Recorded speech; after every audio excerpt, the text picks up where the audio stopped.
nos reunimos mais uma vez para falar um pouco sobre o Evangelho de Jesus e dar continuidade à série de estudo sistematizado do programa Espiritismo e Vida da cidade de Pindamonhangaba, São Paulo.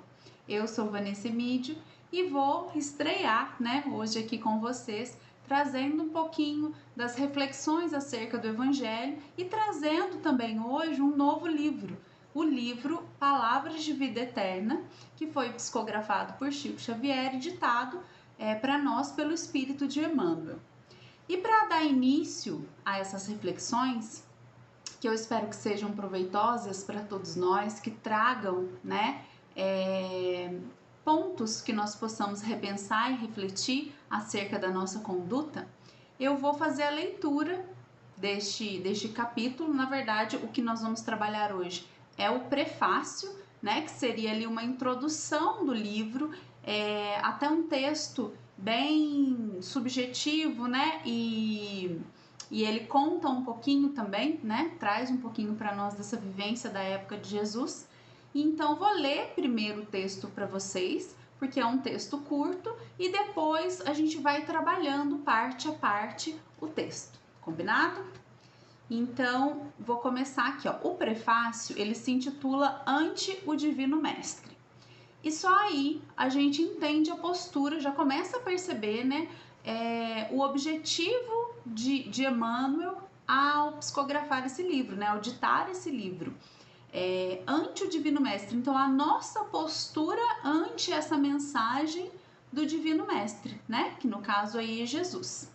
Então, a mensagem começa assim: Senhor, no dia de Pentecoste, quando quiseste reafirmar as boas novas do intercâmbio entre o mundo dos homens e o mundo dos espíritos, deliberaste agir de público, sem que ministros ou líderes humanos estivessem superintendendo a reunião. Pedro e os companheiros oravam, depois de providências para que alguém ocupasse o lugar vazio de Judas, quando todos ficaram repletos do Espírito Santo e passaram a falar em outras línguas, segundo o Espírito lhes concedia que falassem. Essa parte, todos ficaram repletos do Espírito Santo, ele está referindo aqui a um trecho de Atos dos Apóstolos, constante na Bíblia. Com isso, não desejamos dizer que desprestigiavas a autoridade e a organização que honorificas com o teu apreço, e sim que podes administrar os teus dons inefáveis sem a intervenção de ninguém. O narrador evangélico vai mais longe. Conta-nos ainda que a multidão te escutou o verbo renovador, tomada de assombros, porquanto fizeste com que cada um dos circunstantes te ouvisse o comunicado em seu próprio idioma. Rememoramos semelhante passagem dos primeiros dias apostólicos para rogar-te apoio no limiar deste livro. Estamos agrupados nessas páginas, os leitores amigos e nós outros, procurando o sentido dos teus ensinamentos com as chaves da doutrina espírita que nos legaste pelas mãos de Allan Kardec. Aqui entrelaçamos atenção e pensamento, sem outras credenciais que não sejam as nossas necessidades do coração. Respeitamos, Senhor, todos os templos que te reverenciam o nome e todos os poderes religiosos que te dignificam no mundo, mas temos sede das tuas palavras de vida eterna, escoimadas de qualquer suplementação. Viajores de longos e escabrosos caminhos, trazemos a alma fatigada de supremacias e domínios, pretensões e contendas estéreis. Reunidos, pois, a fim de ouvir-te as lições claras e simples, nós te pedimos entendimento. E lembrando-te a presença no monte, à frente da turba sequiosa de consolo e esperança, nós te suplicamos ainda inspiração e bênção, para que te possamos compreender e aproveitar o exemplo de amor e a mensagem de luz. Emmanuel, Uberaba, 14 de setembro de 1964. Então vamos começar a trabalhar um pouquinho essa leitura. Quando o texto se refere ali no comecinho ao dia de Pentecostes, ele está se referindo à passagem bíblica onde realmente os apóstolos ali estavam, né, discutindo como fariam, né, a missão depois da morte de Jesus. E acontece das pessoas que ali estavam começarem a falar em línguas, né? E até a Bíblia faz, Pedro faz, né, na história, uma referência a um profeta que dizia, né, que quando o Messias viesse, as pessoas iam falar em línguas, e para eles aquilo foi surpreendente. Mas é interessante a gente focar no texto e ver quando ele fala lá no comecinho, né? No dia do Pentecostes, quando Jesus, né, quis reafirmar as boas novas do intercâmbio entre o mundo dos homens e o mundo dos espíritos. Então, esse fenômeno, né, para nós que temos a chave da doutrina espírita, nos mostra essa questão do espiritismo como terceira revelação. Jesus reafirmando e deixando para nós, né, mais uma comprovação de que o mundo espiritual, né, influencia e está intimamente interligado com o mundo material, certo? E aí a gente vai procurar um pouquinho sobre essa questão do espiritismo como terceira revelação. Por que a gente fala isso, né? Espiritismo como terceira revelação? Porque nós entendemos que nós temos 3 revelações. A primeira revelação, que seria Moisés, que traz ali a lei, os 10 mandamentos, né? Que são leis muito rígidas, porque eram para um povo muito grosseiro ainda, né? Um povo que matava, que era cruel com o outro. Então era um povo que precisava de crenças que acalmassem aquele povo, né? Uma crença única. E Moisés traz essa missão, da crença no Deus único. Depois nós temos a segunda revelação, que é Jesus, que vem reforçar Moisés, porém ele traz algo, né, que completa a lei mosaica, que é o amar, né? Amar ao próximo como a si mesmo, amar os inimigos, o perdão, né? Jesus traz essa questão do amor. E depois nós temos a terceira revelação, que seria o espiritismo, porque o espiritismo ele não vai trazer nada de novo no sentido moral, vamos dizer assim, né? Ele não vai trazer nada moralmente novo do que Jesus já trouxe. Porém, ele vai explicar, né? Ele vai explicar muitas passagens de Jesus, ele vai explicar os milagres, ele vai explicar tudo que Jesus disse ali por parábolas, né? Ele vai trazer essa realidade da comunicação com o mundo espiritual. E essas características são características que a gente não pode esquecer. Muitas vezes nós tratamos o espiritismo só como religião, mas o espiritismo, ele é a terceira revelação e ele tem os seus aspectos principais. Então, nós temos os 3 pilares do espiritismo, que são ciência, filosofia e religião. E se a gente buscar, por exemplo, lá no livro O que é o Espiritismo, né, que foi organizado por Allan Kardec ali para esclarecer, né, as pessoas a doutrina no seu começo, né, e até hoje, mas naquela época teve esse propósito, né? Ele vai falar assim, ó: o espiritismo é, ao mesmo tempo, uma ciência de observação e uma doutrina filosófica. Então aí já está ciência e filosofia. Como ciência prática, ele consiste nas relações que se estabelecem entre nós e os espíritos, né? Então, como ciência, o espiritismo investiga essa comunicação com o mundo espiritual.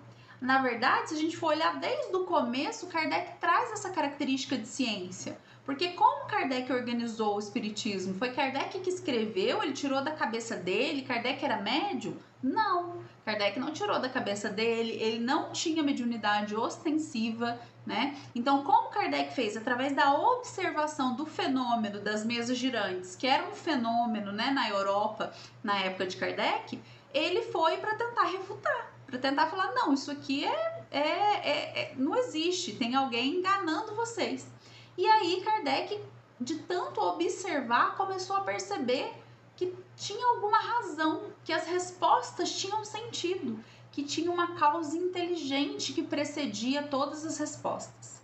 E aí Kardec começa a estudar sobre isso, começa a acompanhar as sessões, e a codificação da doutrina espírita, ela vem a partir de vários médiuns em vários lugares diferentes, onde Kardec ia fazendo as perguntas, os médiuns iam respondendo, né? E depois ele recebia as comunicações e ia comparando e organizando esse material.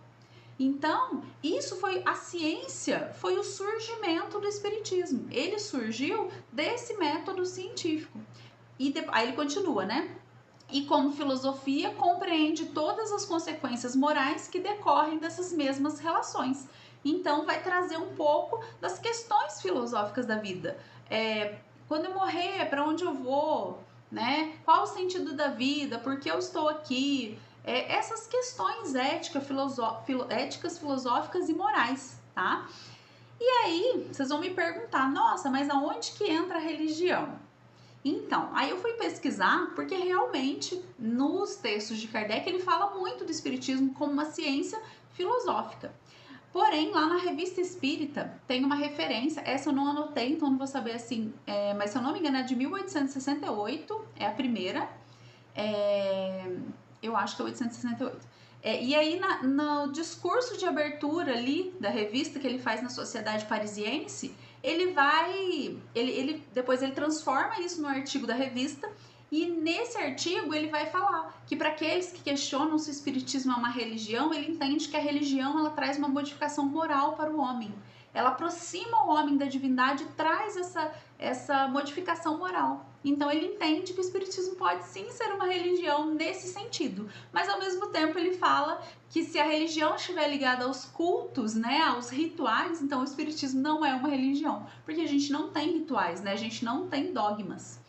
E então é bem interessante acompanhar isso. Mas aí para a gente pensar e validar também esse caráter de religião do espiritismo, lá no livro Consolador, nosso amigo Emmanuel, né, que também nos presenteia com esse livro que nós vamos estudar, ele fala assim, ó: podemos tomar o espiritismo simbolizado como um triângulo de forças espirituais. A ciência e a filosofia vinculam à Terra essa figura simbólica, porém a religião é o ângulo divino que liga ao céu. Olha que legal. Então, Emmanuel traz pra gente essa confirmação dos pilares da doutrina espírita, tá? E aí a gente volta, né, na leitura e começa a perceber que a leitura traz, né, esse fenômeno das pessoas falando em várias línguas, e aí relata-se, né, nos trechos da Bíblia que as pessoas falavam, por exemplo, o meu idioma natal é português, né, mas eu falava em alemão e entendia quem estava falando japonês. Então, eles ficaram muito surpresos, porque foi realmente um fenômeno assim, além do conhecimento para aquela época, né? Então, isso nos faz refletir. O espiritismo, ele quebra, né, essa questão dos milagres de Jesus, ele nos esclarece que existem os fluidos, que através da manipulação fluídica se pode, né, movimentar muita energia, assim como Jesus o fez, que se pode fazer curas, assim como ele também fez, né? Então ele vai nos explicando de maneira racional a existência do Cristo, toda a sua mensagem. E continuando mais um pouquinho, ele vai falar também, né, aqui embaixo, ele vai usar a seguinte frase, ele vai falar que ele entende que Jesus não quis se mostrar assim o Todo-Poderoso, mas que ele entende que por Jesus ter feito isso, esse fenômeno da fala, né, da fala em línguas, sem nenhuma intervenção. Ele diz assim, ó, ele entende que Jesus pode administrar os dons inefáveis, os dons de Jesus, sem a intervenção de ninguém. Então, Jesus não precisava de intermediários. Ele poderia ter feito tudo sozinho quando ele veio, né? Ele poderia ter curado sozinho, ele não precisava dos discípulos, ele poderia ter feito tudo sozinho. Mas por quê? Por que Jesus nos chamou? Por que Jesus nos chama até hoje, se ele já evoluiu? Se ele não precisa de nós, em termos práticos, tá, gente? Não precisa de nós para caminhar. Porque Jesus é um professor. Jesus está nos ensinando. Então, por mais que ele não precisasse de nós, ele nos dava a oportunidade de aprender sempre. E será que, pensando em nós conseguimos ter a mesma postura de Jesus com aqueles que estão sobre a nossa tutela, sobre a nossa responsabilidade? Será que nós ensinamos com carinho, com empatia ou com presunção? Cabe a nós refletir. É claro, Jesus ainda, apesar de ser o nosso, como diz na questão 625, onde Kardec pergunta para os espíritos, né? Qual o modelo mais perfeito que a gente já teve aqui na Terra? E os espíritos respondem, né? Jesus é o modelo mais perfeito que vocês já tiveram. Então, por mais que Jesus seja o nosso modelo mais perfeito, ele ainda, por enquanto, né, ainda está muito longe da nossa realidade, como, né, espíritos moradores de um mundo de provas e expiações. Porém, ele é o nosso objetivo. Então, muitas vezes eu posso não conseguir ser como Jesus 100%. Será que eu já consigo um pouquinho? Será que eu já consigo, né, pelo menos tratar o outro bem, com educação, com cordialidade? Será que eu consigo ficar calmo quando alguém discorda do que eu estou fazendo? Ou quando alguém me critica? Será que eu consigo silenciar antes de responder? São nos pequenos atos que a gente vai observar a nossa mudança. Muitas vezes a gente quer mudanças gigantescas, né? E parado ali no pé da montanha, observando quem está no cume da montanha, a gente não sobe. Que a gente fica lá olhando e pensando que dia eu vou chegar lá. Mas não penso o que eu preciso para chegar lá. O que eu preciso? Eu preciso de equipamento? Eu preciso de estratégia? Eu preciso me fortalecer? O que eu preciso? Então que a gente olhe Jesus e pense, o que eu preciso para chegar até lá? Porque nós vamos chegar. Esse é o nosso destino, a perfeição.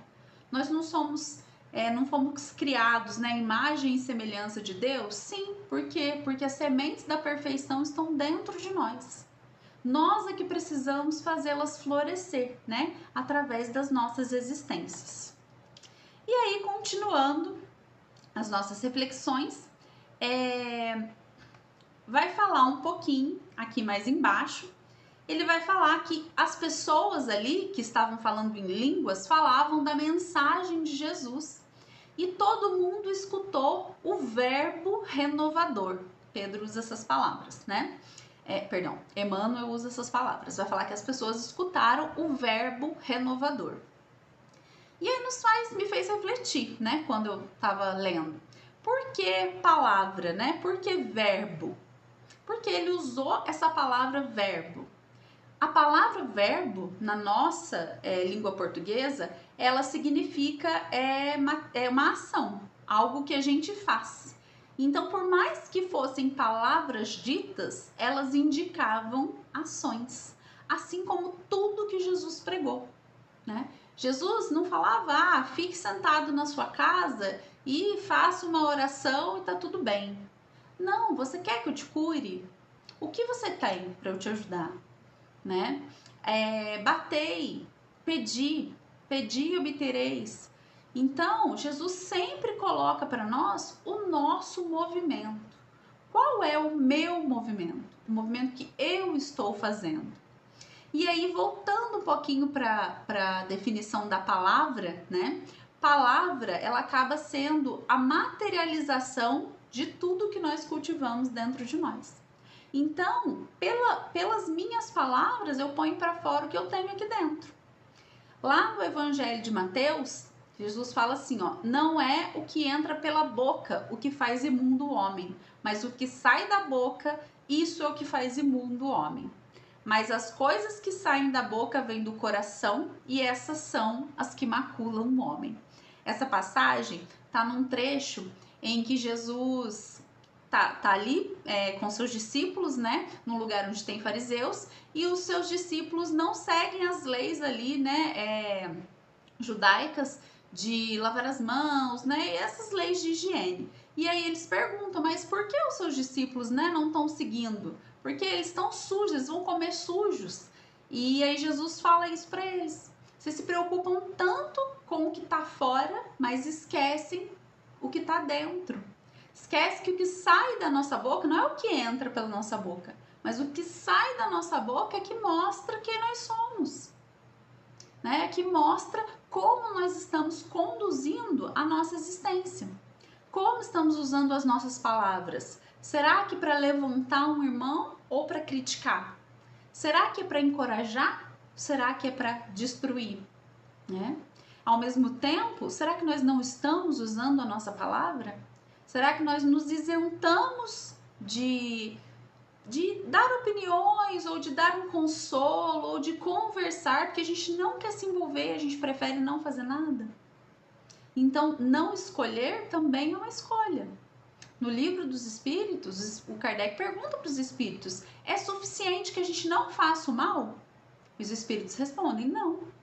É preciso que você faça o bem no limite das suas forças, porque você será responsável por todo o mal que vier de um bem que você não tenha feito.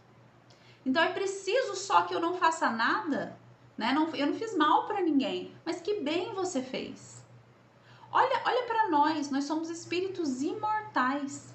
Nós renascemos com um grupo de espíritos, tanto aqui no mundo encarnado, que se comprometeu a renascer e ter conexões conosco para que a gente possa ter sucesso, quanto ao grupo espiritual que ficou no mundo espiritual torcendo por nós.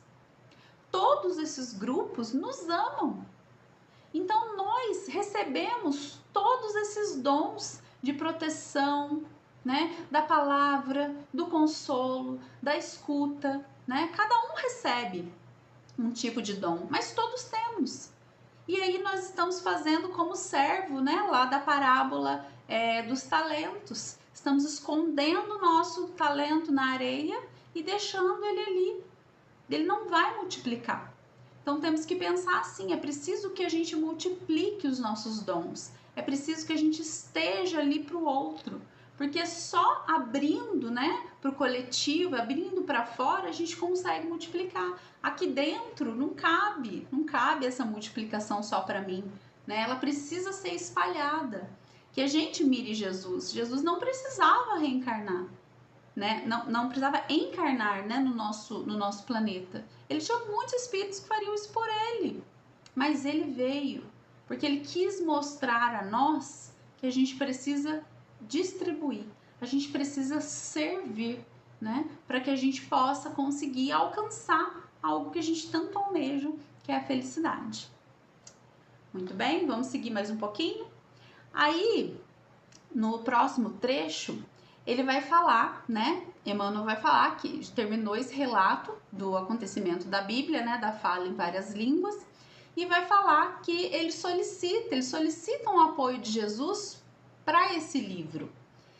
E eu grifei uma frase que ele fala assim, ó, que estamos todos aqui juntos nessas páginas, encarnados e desencarnados, procurando o sentido dos teus ensinamentos com as chaves da doutrina espírita. Então, olha que bacana, né? Já comentamos isso no começo, mas é importante a gente reforçar, a doutrina espírita, ela não traz nada de incrível, no sentido de miraculoso ou de algo impossível, mas ela vem reforçar a lei da natureza e explicar aquilo que para nós era maravilhoso, era visto como maravilhoso, um milagre. Então ela traz as suas bases de ciência, filosofia e religião para explicar para nós aquilo que a gente não entendia. É simples. É isso que a doutrina espírita vem fazer. Ela vem esclarecer, né? Ela vem tirar o véu daquilo que estava oculto, pois na época, né, que Jesus viveu, aquelas pessoas que éramos nós, né, muitos de nós, não daríamos conta ainda de compreender toda aquela mensagem. Então Jesus fala por parábolas para que a gente possa, com a nossa evolução, ir entendendo. Olha a beleza do amor de Jesus por nós. Ele nos respeita tanto que ele espera o nosso momento. Será que nós conseguimos ser assim na nossa vida? Será que nós conseguimos respeitar a escolha do outro, mesmo quando essa escolha não é a nossa? Não é o que a gente queria para o outro? Será que nós conseguimos aceitar e apoiar? É claro, tem momentos em que são escolhas que nós sabemos, né, que aquela pessoa que nós gostamos vai passar por dificuldades, está escolhendo caminhos mais tortuosos, mas ainda assim a escolha é dela. Nós damos amparo, conhecimento, esclarecimento. Mas o caminho é cada um que segue.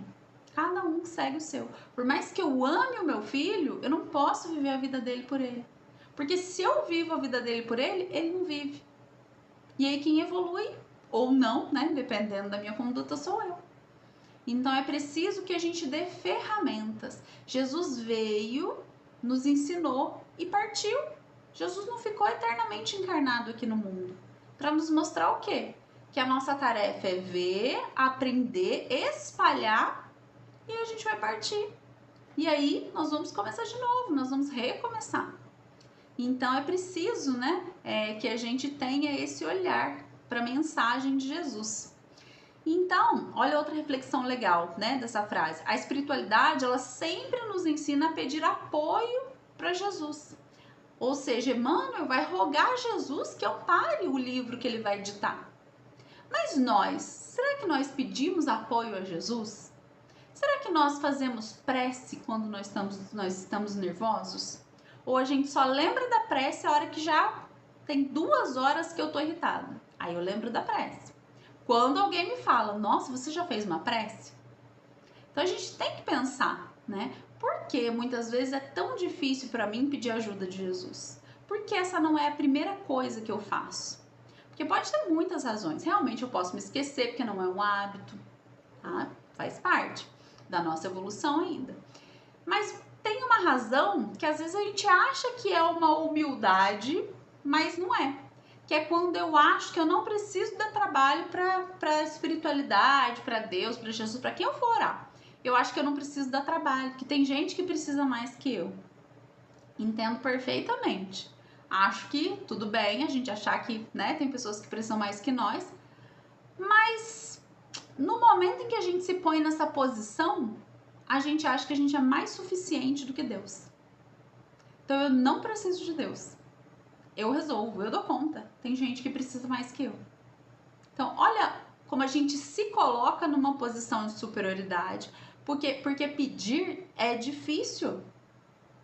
Façam esse exercício de trabalhar. Acredito, né, que a maioria das pessoas que está nos assistindo, né, provavelmente deve ser espírita, mas quem não for, tem essa oportunidade também, nos núcleos religiosos que vocês frequentam.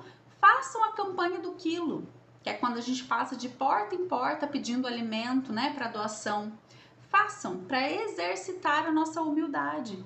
Porque vai ter gente que vai te receber bem, vai ter gente que vai doar e vai ter gente que vai te receber mal, né? Que vai falar que não tem nada, que vai te xingar. Então, assim, faz parte. E aí é muito obrigado, né? E vamos lá. É vida que segue. Porque é um exercício. A gente acha que a gente está fazendo, eu tô pedindo alimentos para ajudar as famílias que precisam. Não, você está ajudando você mesmo. Porque nós estamos exercitando a nossa humildade. E precisamos muito, né? Visto que ainda estamos no mundo de provas e expiações. E aí, eu separei também um pedacinho do capítulo 6 do Evangelho segundo o Espiritismo, que chama-se O Cristo Consolador. Na minha opinião, assim, na minha humilde opinião, é o capítulo mais lindo que eu acho do Evangelho. E não para menos, né? Que se chama O Cristo Consolador, porque ele vai trazer uma perspectiva de consolo, sabe? De renovação. Então, separei, olha aqui que bonito esse trecho, que ele fala da vinda do Espiritismo, né? Como revelação para nós. O Espiritismo vem, na época predita, cumprir a promessa do Cristo. Preside ao seu advento o Espírito de verdade. Ele chama os homens à observância da lei e ensina todas as coisas, fazendo compreender o que Jesus só disse por parábolas. Olha o que a gente estava conversando, né? Nada novo, mas ele explica o que Jesus trouxe por parábolas.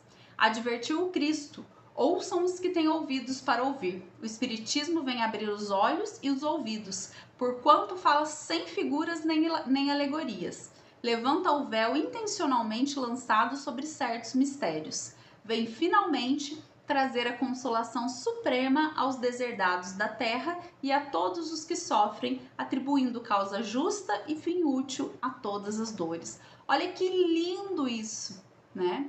E assim, é muito... Isso me emociona muito, porque A gente vem de uma cultura muito punitiva, religiosamente, né, falando. Nós viemos aí de encarnações e encarnações dominados por uma cultura de um Deus punitivo, de um Deus que castiga. Se você não for bom, né, você vai ser designado a um lugar de sofrimento eterno. Então, isso ainda é muito forte. O Espiritismo, ele tem 150 anos, então ele ainda é muito novo para nós como espíritos, né? Não, vamos dizer que a gente passou no máximo uma encarnação, essa e a anterior, se a gente teve sorte, né, e foi um espírito bom, sendo espírita, tendo conhecimento. Então, assim, saber que nós temos chances inúmeras, que todas as condições que nós estamos hoje são escolhidas, né, pela lei divina que prioriza a nossa felicidade.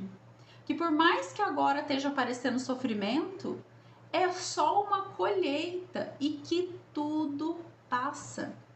Tudo vai passar. É claro, na hora que a gente está passando dói, é difícil, é sofrido, mas Jesus também sofreu e passou. Tem uma história do Chico que ele conta, né? Ele contava que ele estava, né, muito desiludido assim da vida, né? Esse Chico sempre teve muitos problemas de saúde e tudo mais. E aí ele fala que ele estava sofrendo muito e pede para Emmanuel pedir para Maria, mãe de Jesus, na espiritualidade, uma mensagem para ele. E aí Emmanuel sai e volta uns dias depois, né, e fala para Chico, olha, eu trouxe a mensagem de Maria. Chico já vai pegar um papel, uma caneta para anotar, né? Porque mensagem de Maria para ele, claro que ele vai anotar. E aí, Emmanuel fala assim, Maria disse que isso também passará. E aí Chico, tá, o que mais? Ele, não, é isso. Ela disse, isso também passará. E aí Chico começa a refletir, né? A gente, às vezes, quer muitas razões quando a gente está sofrendo. A gente quer tudo, né? Por que isso está acontecendo comigo? Por que eu estou passando por isso? Eu não mereço. Nossa, o que vai acontecer agora? A gente quer saber tudo. Presente, passado e futuro, né? E aí a gente esquece do essencial. Isso também passa. Tudo na vida passa. Lembrem-se do momento que vocês mais sofreram na vida, né? Imagine esse momento. Ele não passou? E se ele não passou? Porque às vezes ainda está muito recente. Um dia ele vai passar. Porque por mais que tenham coisas que fiquem em nós, como a perda de um ente querido, como, né, uma dor que permeia, né, a nossa alma, ela continua em nós. Mas nós mudamos. E com a nossa mudança, a gente vai aprendendo a lidar com a dor de maneiras diferentes. E aí a dor vai passar, porque ela vai mudar, ela vai se tornar outra coisa. A gente vai ressignificar esse momento, né? E aprender a vê-lo de maneira diferente. Porque a dor, ela é a dor, ela não é outra coisa. Quando a gente tem um sofrimento, ele é um sofrimento. Ele é algo que nos causa angústia, que nos causa sofrimento, isso é um fato. O que muda quando a gente olha e fala, nossa, aquela pessoa passou por tal dificuldade, e olha como ela tá bem, olha como ela tá, né, enfrentou tranquila. É a dor dela que mudou? Será que se ela teve uma doença, a doença dela foi mais leve do que a minha, que tem a mesma doença e tô brava? Não é a dor que muda, é o nosso olhar sobre a dor. Se é o nosso olhar que muda, por que a gente tenta mudar a dor quando é só a gente mudar o nosso olhar? Eu sei que não é simples, mas é lógico. O Espiritismo traz isso para nós. Faz sentido. Se a dor não muda, por que eu estou tentando mudar? Por que eu estou lutando com a dor? Por que eu não aceito e tento mudar o modo como eu enxergo aquilo que está me acontecendo? Né? Porque a chave está em nós. Sempre esteve em nós. Só que às vezes a gente não enxerga essa chave dentro de nós. Então talvez, né, seja o momento da gente procurar um pouquinho mais, né, essa chave dentro de nós. E aí ele continua falando que as necessidades, né, do nosso coração, ele pede amparo a Jesus para que nesse livro possamos atender as necessidades do nosso coração. E vai falar que respeita todos os tempos que dignificam o nome de Jesus e que nós temos sede das tuas palavras de vida eterna. E aí é muito legal essa parte, por quê?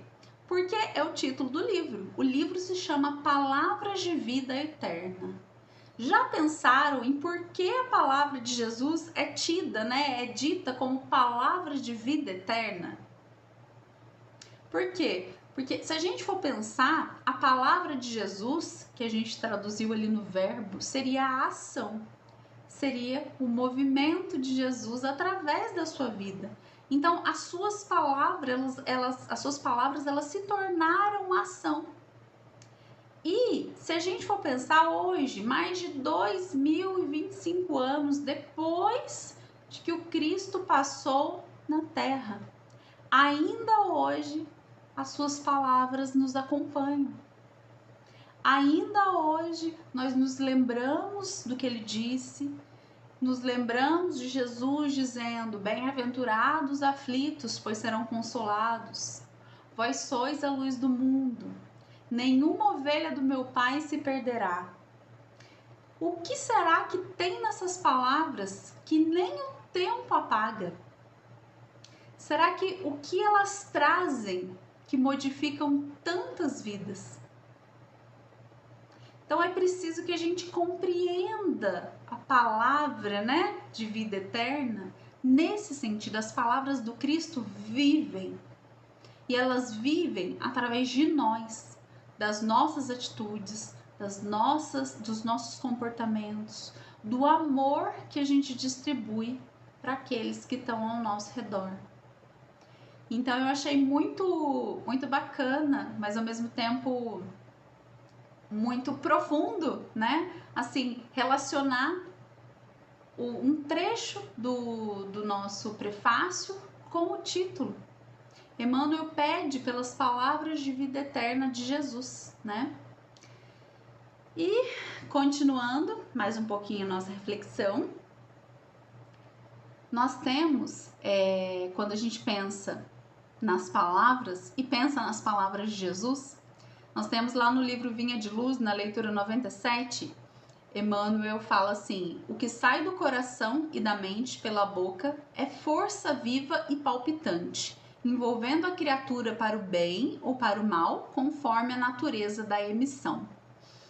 Olha o que Emmanuel fala das nossas palavras. Assim como as palavras de Jesus são de vida eterna, como são as nossas? Porque nós não somos Jesus. Isso é um fato. Ainda não somos como Jesus, né? Não chegamos onde Jesus está.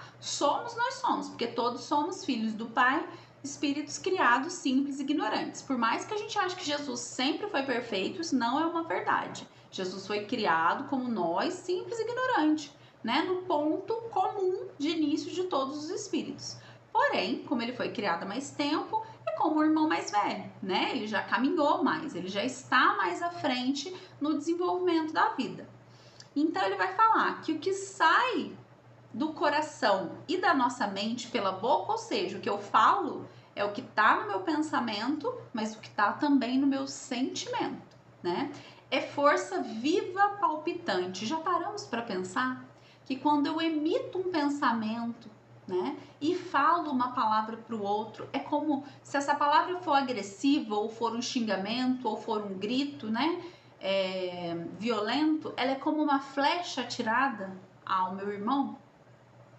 Tanto a palavra quanto o pensamento, né? Quando você junta o pensamento e a palavra, tem uma intensidade maior, mas ainda assim é um ferimento que eu estou causando a outro.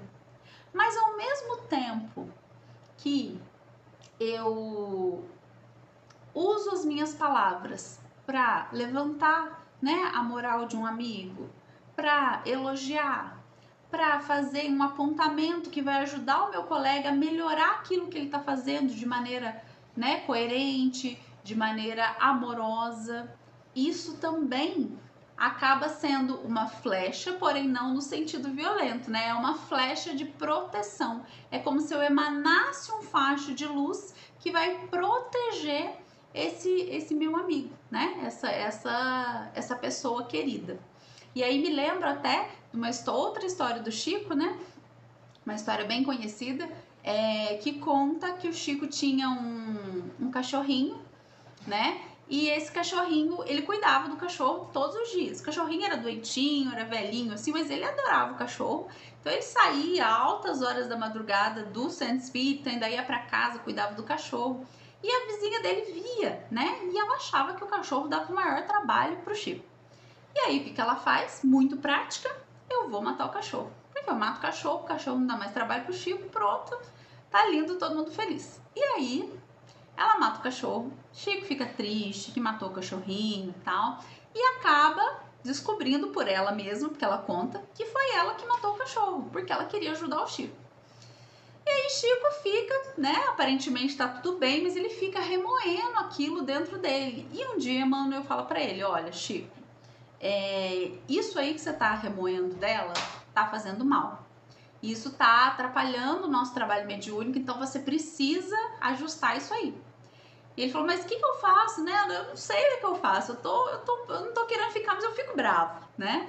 E aí ele fala, você vai ver o que ela mais gosta e vai dar de presente para ela. E aí ele foi, né, procurou saber, a vizinha queria uma máquina de costura, que na época era muito caro, né? E aí ele falou, mano, mas eu não tenho dinheiro. Ele falou, você vai comprar, você vai dividir em quantas vezes for preciso, mas você vai comprar e vai dar a máquina para ela. E aí ele compra e dá a máquina para ela. E aí, quando ele entrega a máquina para ela, ela agradece, fica muito feliz. E aí Chico se despede e sai, né? E aí Emmanuel fala para ele, olha para trás, Chico. E aí na hora que Chico olha para trás, ele vê desprender da vizinha uma energia, a energia vem direto no peito dele e limpa a mancha escura que estava no peito do Chico. Então a gente olha o poder da gratidão. Olha o poder, né, de um pensamento positivo, de um pensamento de amor, de agradecimento, de carinho. Mas também, quando o Chico fica com mágoa, olha o poder da mágoa. E quantas vezes a gente guarda mágoas, né, dentro de nós por anos e anos. E nos faz refletir, o que nós estamos fazendo com o nosso corpo? A ferramenta que nos foi dada para passar essa encarnação. Tô deixando ele todo, né, manchado de energias deletérias que vão prejudicar o funcionamento do meu organismo, diminuindo o meu tempo de vida. Então é preciso que a gente reflita não só nas nossas palavras, mas nos nossos pensamentos. Chico não falou que estava com raiva dela, né? Não gritou com ela, mas no fundo ele estava magoado. E aquilo, ó, foi manchando ali, né, a área do seu coração. Então a gente tem que ouvir bem o conselho de Jesus, né? Reconcilia-te com o teu inimigo enquanto ele estás a caminho. Hoje a gente não tem mais como antigamente, né, inimigos que as pessoas, uma família matava a outra, né, e tinha vingança. Hoje a gente não tem isso, mas nós vamos cultivando pequenos inimigos por onde a gente passa. Às vezes nas redes sociais, às vezes pessoas que a gente discorda ou da posição política ou da filosofia de vida. E aí a gente vai cultivando inimigos e isso vai nos fazendo mal, porque a gente guarda as mágoas. E a gente tem que trabalhar isso, resolver isso dentro de nós, né, para que a gente possa caminhar,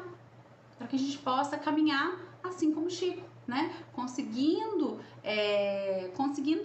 trazer alegria e contentamento para as pessoas à sua volta. E aí, continuando mais um pouquinho, Emmanuel vai falar, né, que nós que somos viajantes de longos e escabrosos caminhos, né? Ou seja, Emmanuel sabe que nós somos ainda imperfeitos, estamos em caminhada e que a gente tem, né, muitas questões ainda a resgatar mesmo da nossa existência. E aí eu destaco uma coisa que é importante quando ele fala assim, ó, quando ele fala da nossa caminhada, é importante a gente destacar uma coisa. Uma coisa que o Espiritismo nos traz, que é a lei do progresso. Por mais que a gente se afaste, né, do caminho que nos leva à perfeição, do caminho que nos leva ao amor do Cristo, ninguém vai ficar eternamente errando, porque uma hora a lei do progresso nos alcança e aí ela vai nos impulsionar para crescer, né? Se a gente olhar até mesmo, né, na natureza, quantas sementes não frutificam quando você as põe ali, semente de girassol? Ó, pode ser na terra, pode ser na areia, pode ser, se bobear, se jogar ela no cimento, se tiver um buraquinho de terra, ela entra lá dentro, finca a raiz e vai crescer.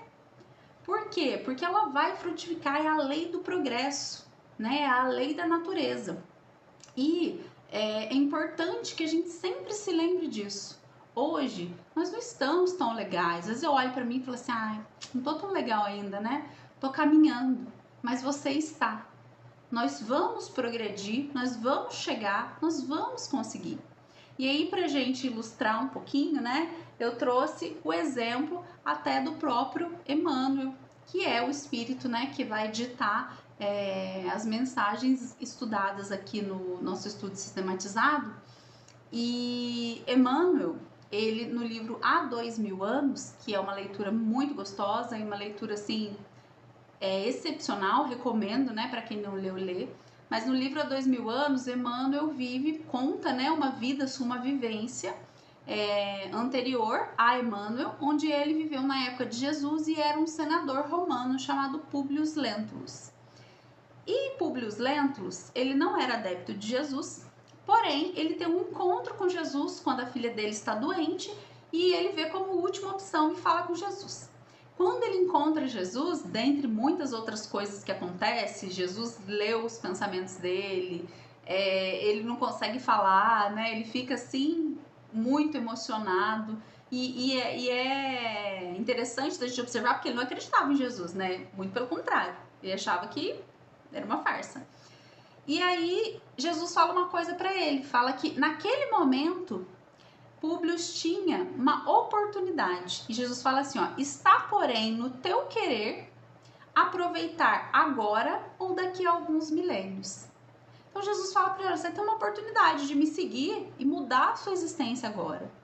Mas você pode aproveitar agora. Se não aproveitar agora, você vai aproveitar daqui a alguns milênios. Então olha que beleza na fala de Jesus. Jesus não olhava para ele como Públio Lentulus, o senador romano que castigou muitas pessoas ou que fez muitas coisas, né, maldades para outras pessoas. Ele olhava ele como espírito imortal, que um dia vai estar caminhando do lado de Jesus. Então Jesus sabia que o progresso era iminente, que ele poderia falar sim agora ou poderia falar daqui a milênios, mas que uma hora ele ia caminhar. Nós também somos assim. Jesus também olha para nós e ele sabe que uma hora a gente vai caminhar. Uma hora a gente vai se mover e se mover em direção a ele, né? E nos faz refletir também. Se o nosso caminho é a perfeição, sermos perfeitos, por que nos demoramos tanto nos desviando do caminho? Né? Para pensar. Se um dia todos nós vamos ter todos os conhecimentos, nós vamos, né, ter a prática moral, ética das nossas ações, por que a gente ainda está tão preso no mundo material? Porque estamos aprendendo. Porque nesse momento é aqui que nós estamos. Mas a gente consegue devagarinho ir mudando e trabalhando questões dentro de nós, para que a gente possa ser melhor a cada dia. E finalizando o nosso prefácio, ele vai falar que no finalzinho, ele fala assim, ó, vou até reler, né, porque essa parte final é bem bonita, ele fala assim, reunidos, pois, a fim de ouvir-te as lições claras e simples, nós te pedimos entendimento. E lembrando-te a presença no monte, e aí ele faz uma referência às bem-aventuranças, né, que é aquele sermão, né, que ele faz no monte, à frente da turba sequiosa, ou seja, daquela população que queria ouvir, daquelas pessoas que ansiavam pela palavra do Cristo, e sequiosa, ansiosa de quê? De consolo e esperança. Nós te suplicamos ainda, ou seja, mais de 2000 anos nós ainda suplicamos o consolo e a esperança das palavras de Jesus. Nós te suplicamos ainda inspiração e bênção para que te possamos compreender e aproveitar o exemplo de amor e a mensagem de luz. Olha que lindo, né? E aí a gente fica pensando nas oportunidades que nós temos, né, de caminhar com Jesus, nas vivências que às vezes nós nos privamos porque não queremos nos mover da nossa zona de conforto, né? E pra gente fechar, eu trouxe uma história do livro Contos desta e Doutra Vida, do irmão X, que se chama Na Vinha do Senhor, tá? E ela vai falar de Pedro e as oportunidades que Pedro o apóstolo, tá? Que ele teve. Então ela começa assim, ela fala que logo depois da morte de Jesus, Pedro queria trabalhar. E ele faz uma prece muito emocionada, pedindo a Jesus que mandasse trabalho para ele, porque ele estava lá na casa do caminho e ele queria trabalhar. E Jesus, né, se comunica com ele e fala, não, Pedro, amanhã eu vou te mandar serviço, né, eu vou te mandar trabalho, fique tranquilo. E aí começa o outro dia e Pedro tá lá, arruma suas coisas pela manhã, né, faz suas orações e tudo mais, e ele escuta um barulho na rua. Quando ele vai ver, ele abre a porta, né, da casa do caminho e quem tá batendo é um ladrão conhecido da cidade e uma turba de gente correndo atrás do ladrão, querendo bater nele, né, querendo castigá-lo.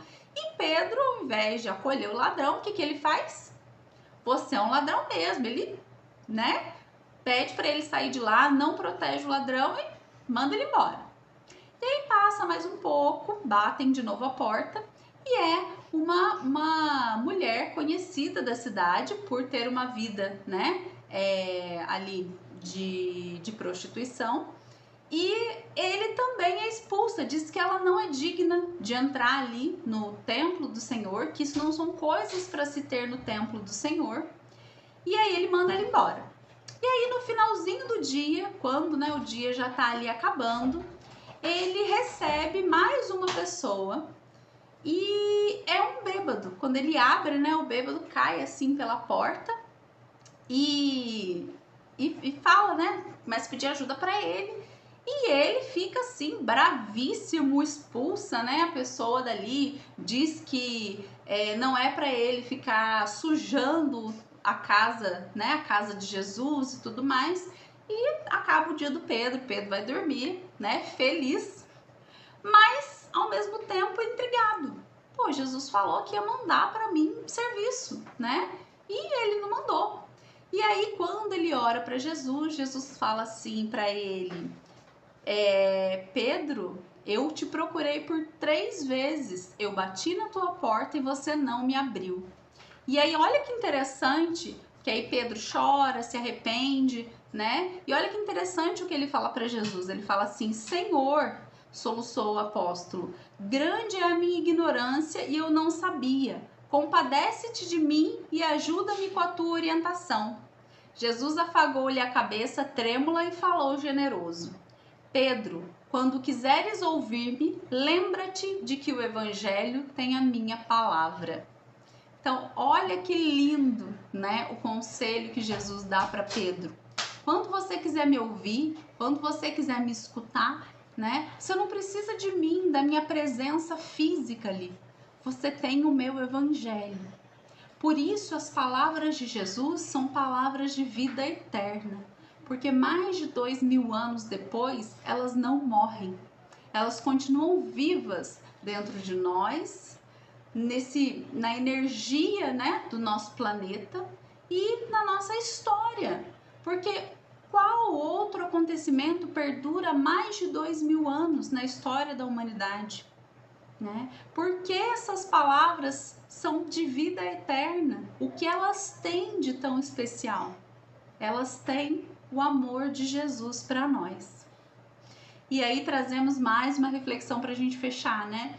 Quantas vezes Jesus bateu na porta de Pedro? Quantas vezes Jesus bate na nossa porta e a gente está ocupado demais para abrir? Ou a gente pensa assim, quando eu aposentar, eu vou trabalhar para Jesus. Quando eu tiver um tempo, aí eu vou no centro. né? Ah, quando eu for melhor, aí eu faço palestra. Então, assim, tem hora que a gente tem que pegar e fazer, mesmo imperfeito, mesmo não sendo exatamente o jeito que eu queria que fosse, mas a gente tem que fazer, porque quando o serviço aparece, é porque o trabalhador está pronto. Então, que a gente se lembre que o Evangelho é essa palavra de vida eterna, porque ele vai frutificar para sempre dentro de nós. Que o Mestre Jesus tenha nos amparado nas reflexões de hoje, que vocês tenham aproveitado, né? E incentivo, deixo aqui o meu lembrete para que continue acompanhando a série de estudos sistematizados do livro Palavras de Vida Eterna, tá? Na próxima semana nós também estaremos aqui às 20 horas. Quem vai trabalhar continuar estudando, né, o livro conosco é o nosso companheiro Emerson Cavalcante, da cidade de Barra Bonita, São Paulo. E eu espero, né, que todos vocês possam estar conosco para a gente partilhar mais lições do Evangelho do Cristo. Um grande abraço a todos!